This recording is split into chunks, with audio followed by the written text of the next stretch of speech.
Our next speaker, Mr. Navin Gulia, an ex-Indian Army officer and a world record holder in adventure sports.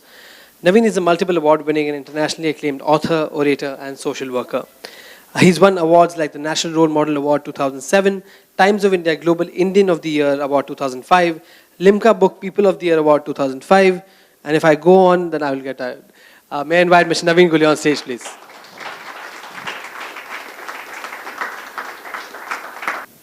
A very good afternoon to you all. The big question when you're on stage is what to do with your hands. And that's why I decided to hold the mic. So at least that's out of my mind. So let me begin from somewhere. इश्क की इंतहा हमसे न पूछो दोस्तों, इश्क की इंतहा हमसे न पूछो दोस्तों, हमसे तो वो कोई बात भी न करे कि जो हमारा महबूब न हो. So what I say is, the big thing is when people love us, when people give us affection, appreciation or something, we start thinking we are great. But what I feel is when people love you, when somebody gives you love and affection, that person is bigger than you, greater than you, because he is loving you despite your shortcomings. And so let me start my story from somewhere. I was a small child and I was not very good in sports. I was not very good in running. I could not run fast. I could not hit a ball. I could not catch a ball. And children used to fight with each other that we don't want Navin in our team. So I'm sure some of us have faced that. So that led to a level of frustration. And now frustration is a very positive energy, provided what direction you take, it takes you in. And fortunately for me, as a child, I did not know, but that frustration took me in the right direction. Now I wanted to be better. I was being called a weak student. My handwriting was bad. The teacher would tell me to write some, some paragraph 200 times over again. And I would write it, bad 200 times and give it back to him. So because everybody would tell you what your mistake is, where, where you're going wrong. Okay, your handwriting is bad. But nobody will tell you how to make it good. What are the characteristics of a good handwriting? Now every child was making fun of me that I was weak. I could not run faster, that I was not good. But nobody would tell me how I can get better at it. So the questions, how to get better at it. Nobody provides you the answer of that. And you have to find your own answers. You have to find the answer yourself, how to be better at it. And I got my answers. I worked in that direction. And 6, 7, 8 years period of time when I was, something around 13, I was taking part in a lot of sports, football, boxing, athletics, cricket, swimming, and doing good at my studies as well. And children used to fight with each other that if you want Navin in your team, and then we want 2 players in exchange. So now the thing is that kind of a change, if you want to bring about that kind of a change in your life, it cannot happen overnight. You should be willing to work for a certain number of years to bring about that change. And you can put in that kind of efforts only if you are enjoying doing what you are doing. So that's a very important part. And usually, questions. Recently I wrote something like this that, whatever you can dream of, you can be that, provided you don't ask too many questions. The thing is, before starting on our way, before starting towards our dream, we start asking too many questions. What if this happens? What if that happens? What if this situation arises? And all that kind of thing. You cannot find all your answers in the beginning. You just cannot. When you put yourself into that situation, you will find your answers. You throw yourself into that situation. Only thing you have to decide is whether you want to do it or you don't want to do it. I always knew that this is what I wanted to do. How? I don't know, but I'm sure that this is what I want to do. So answers I find along the way. Now when I was in my 9th or 10th grade, and I used to run about 5 kilometers every day and exercise for about an hour. And then I started having this breathing problem. I did not know what it was. I was not able to breathe. And one day I went to the doctor. Now the doctor, after carrying out certain tests, he made me sit next to him, and he took quite some time trying to explain to me in a very sympathetic, understanding way. He said, "Son, take it, you have to give up sports." Because a person who's suffering from this, bronchitis, asthma, he cannot do well in sports. So, take it that you have to give up sports. So yes, I listened to him. And from next day, I increased my running distance by double and my exercising time by double. So the thing is, doctor is not God. Like they say, La ilaha illallah. Except God, don't treat anything as God. Doctors, parents, teachers, nobody is God. Everybody has shortcomings. So they are not the deciding factors about your destiny. If they have said, if your teacher has said you cannot do it, you better prove that you can do it. You be a rebel at that. So the thing is, I did that. And it happens in our lives, and it will often happen in our lives, that people will try to decide for us what we'll be able to do. Your friends will tell you, I think you can do this much. Your parents would try to decide for you. Your teachers would decide for you. But ultimately, it is you who has the right to decide what you will be able to do or you will not be able to do. So I continued with my sports, and yes, it was more difficult. But I say, if you are having to face difficulties, if your way, doing the same thing is more difficult for you than it is for others, it is good. You're fortunate if you're having to face difficulties. Because difficulties is, sometimes people say, have you heard the story of such and such person? He faced so many difficulties and he still succeeded.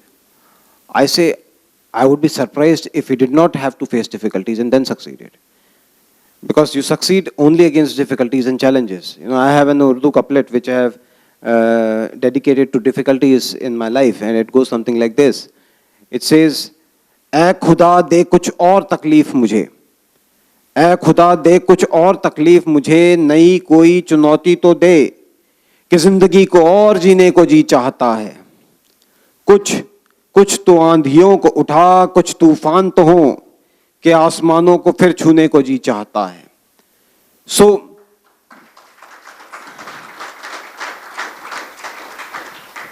that is the role difficulties play in our lives.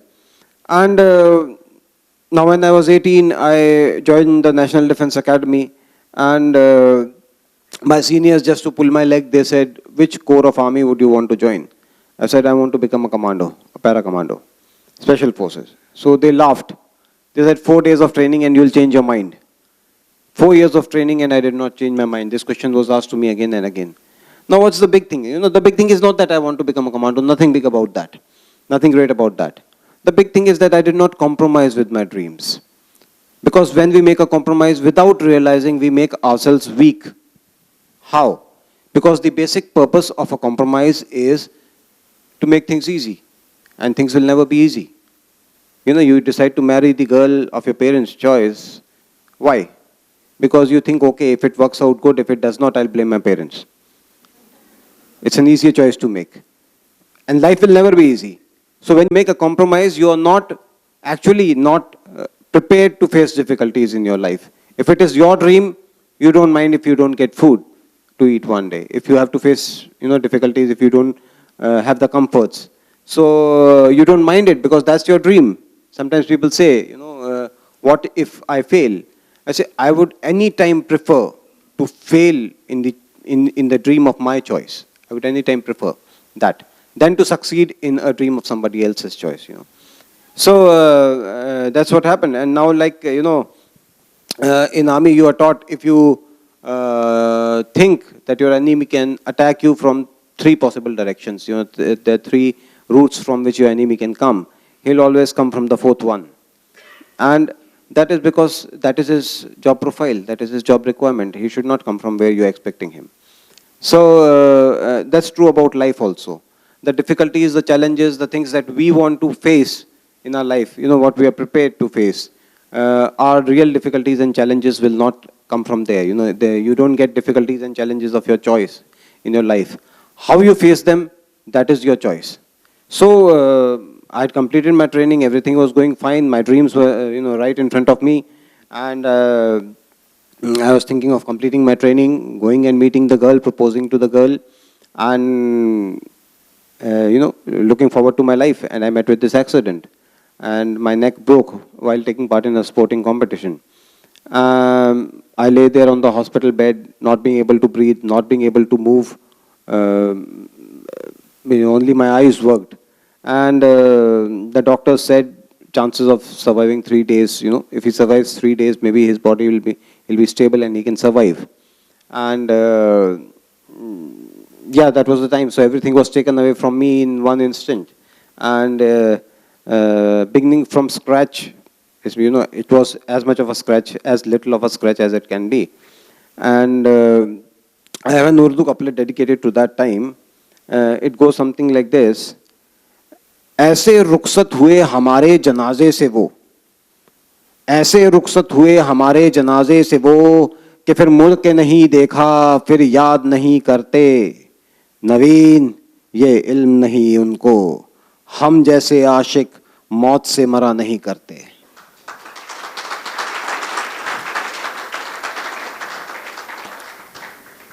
Now the thing is, when we face losses in our lives, such situations in our lives, we ask a question. I've seen people ask a question. I have never asked that question to myself.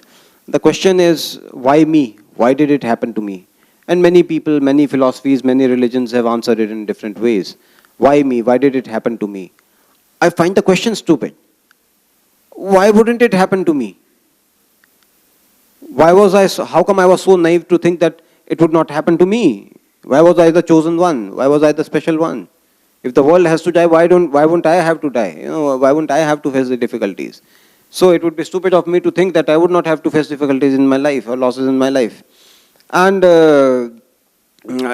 as a matter of probability, if difficulties, if losses were to come to someone, all the more better if they came to me. I got to face them.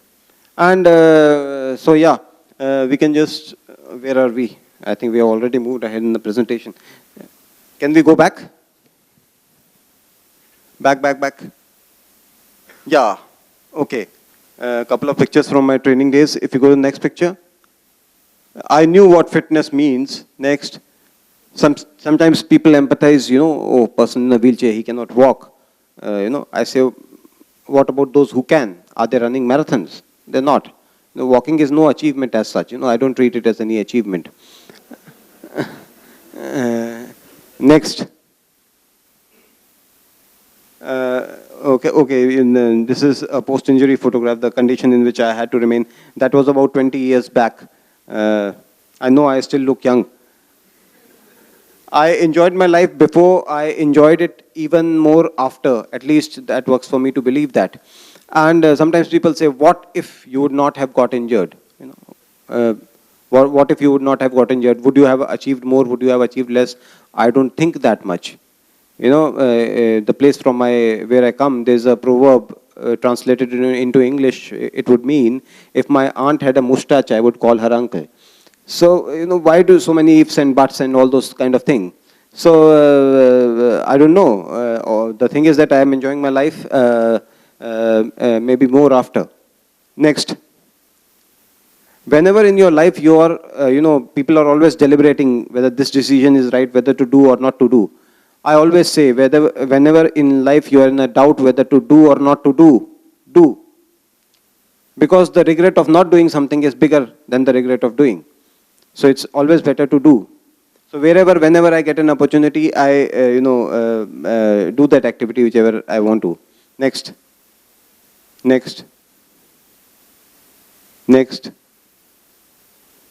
Powered hang gliders flying, microlight aircraft flying. Next. Whenever I got an opportunity, I did that. Next. Okay, sometimes people say, adventure. You're taking chances with your life. What if you lose, What I say is, firstly, adventure is not about taking risk. Adventure is about eliminating the risk with your preparations. Second thing is, when you're taking chances, you may win or you may lose. There are two possibilities. You may win or you may lose.